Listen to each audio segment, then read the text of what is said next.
Hi, my name's Tim. This is my YouTube channel where I talk about things that I enjoy. One of the things is reading. I'm recording this quite quickly. There's a man mowing his lawn just outside my house. Hopefully it doesn't come out on the video, but if it doesn't, who cares? I have literally just finished 10 minutes ago, Straight On Till Morning, The Twisted Tale by Liz Braswell. This is Disney Twisted Tale based on Peter Pan. And I've got a lot of thoughts about it. I was like, I'm just going to record this and go blur and see what happens. But let's first read the blurb. What if Wendy went to Neverland with Captain Hook? 16-year-old Wendy Darling wishes for a more exciting life. So when an opportunity to travel to Neverland on a pirate ship presents itself, Wendy makes a deal with the devil. But Neverland isn't quite the place she imagined it would be.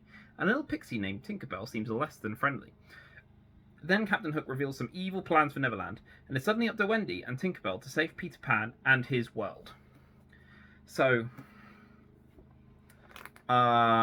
this is quite a long book, 480 pages. It's quite big text. Ooh, I always like doing that for some reason. But, yeah, I liked this book. Some parts I really liked, and some parts I didn't like so much. What I really liked, I liked Wendy as a character. I thought she was quite driven. I thought she was quite funny. I liked Tinkerbell. The Lost Boys were interesting. I just really like Peter Pan and all that kind of stuff. I liked that you didn't find Peter Pan until three-quarters of the way through the book, if not longer. So that it was about searching for Peter Pan. I thought was great. Some parts. What else did I like? My mind's just gone blank. This is the thing when you just film something, you just go blur. I liked the prose. I thought the prose was quite interesting. Some interesting word choices. I thought the voice overall was quite strong. I liked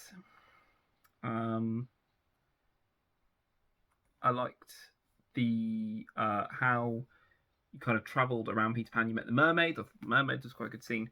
One negative I had was it felt quite episodic in terms of, cool, this is where she goes and she meets this thing, and then she deals with that, and then she moves on. And I didn't quite get the narrative pull through of that. So she meets these weird bumblebees with TV bums. It's a freaking weird book. And they kind of lure you in. She met the mermaid. She meets a little tiny crystal man. One thing I really liked was the world of Neverland is made from dreams of children throughout London, and so some of them have very bad dreams because all they want is food and parents that don't beat them, and and so their dreams are different to Wendy's, which were about adventure and pirates and all that kind of thing. So I liked that. I really liked that. There's a section where Wendy meets this part of the island that's full of mist and fog called where she meets the First, who are like the gods of Neverland, and they were there before kids' dreams started affecting the land. And so she got put in there, and she had to use her resolve to kind of come up with a solution, which I thought was very good. You get a bit of interaction of Tinkerbell and other fairies, and why Tinkerbell is different from other fairies, which I liked. Plus, the Lost Boys get a little bit of development, but not too much. Yeah. No, there's like the Native Americans, the Injuns, as they're called in the original story. They have like a tribe name, and it's mentioned, but you don't see them, which I think is fair enough. A big negative for me was Captain Hook. Because at the start of the book, he's villainous and he's great, but you don't know what his plan is. It even says here, like, Captain Hook reveals some evil plans for Neverland. He doesn't reveal those plans, ever. Literally right at the end, he's like, haha, this is my plan. And it's a rubbish plan. I don't understand how that plan matches up with destroying Neverland. I don't get it. That's not a plan to destroy Neverland. There is one twist that I really liked about Mr. Smee that I thought was brilliant. I don't want to spoil that. But yeah, I really like that. But the climax itself was very anticlimactic. Um, and it was. Sorry, my neighbour's now just standing in his bin and pressing down with his feet. Very interesting behaviour. Yeah, so that's completely distracted me.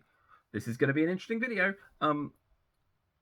I really didn't like Captain Hook's plan because it wasn't really a plan. He was just like, I'm doing something evil. And they're like, what will it be? And he's like, I'm going to destroy Neverland. That's him twirling his mustache, by the way. Maybe we should like this. And it never happened. Like, the plan was rubbish. The plan was absolutely rubbish. You didn't get any instinct of what that plan would be. There was a scene where he's like, ooh, I need to find out this thing. And you meet a different character, who's like a new character, but like, didn't add anything. That was a big negative. And because you didn't know what the plan was, what Captain Hook's plan was, the climax just didn't have that tension there.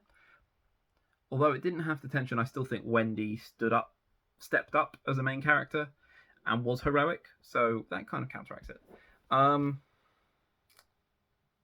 Yeah, I did like the fact you got to meet other pirates, because Wendy does make the trade. And she goes to Neverland with pirates instead of Peter Pan. That's the twist. I think another twist here, because this is actually quite a different story, another twist is that Wendy is older and John and Michael are older. And another twist is that they've talked about Peter Pan for a really long time. So when I was reading it, I thought she'd actually already been to Neverland.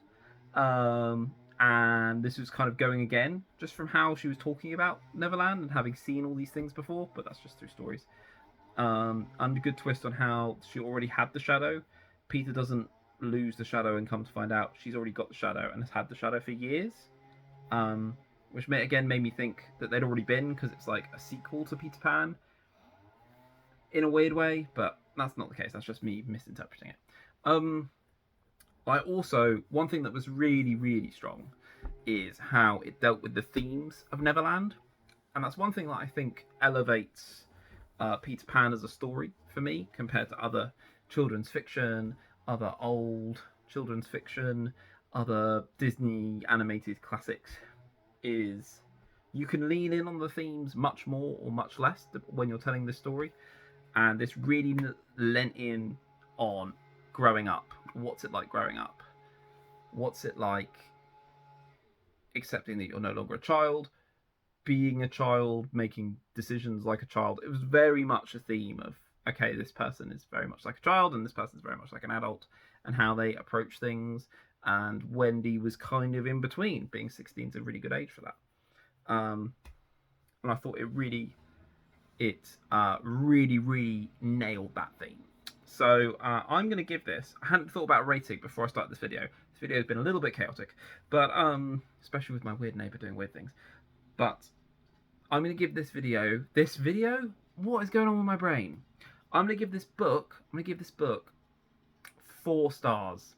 I think it was a really strong story. I just wish we knew Captain Hook's. I wish Captain Hook had a better plan, and I wish we knew about it just to give us that bit of information. And that might have made it a 5-star. But I did really enjoy this. I also wish it could have been a little bit shorter. But it nailed the themes. Wendy's a great character. Tinkerbell's a great character. And Neverland is an amazing setting. So here we go. 4 stars. Madness ensues. Anyway, if you like this, if you read this book, comment below and tell me what you thought, or tell me if my video made you want to read it, my nonsense video. If you like this video, please give it a like. Please subscribe. I'm doing more and more book reviews. I'm also doing some other stuff about Doctor Who on my channel. And yeah, there we go. Still need to find an outro. Bye!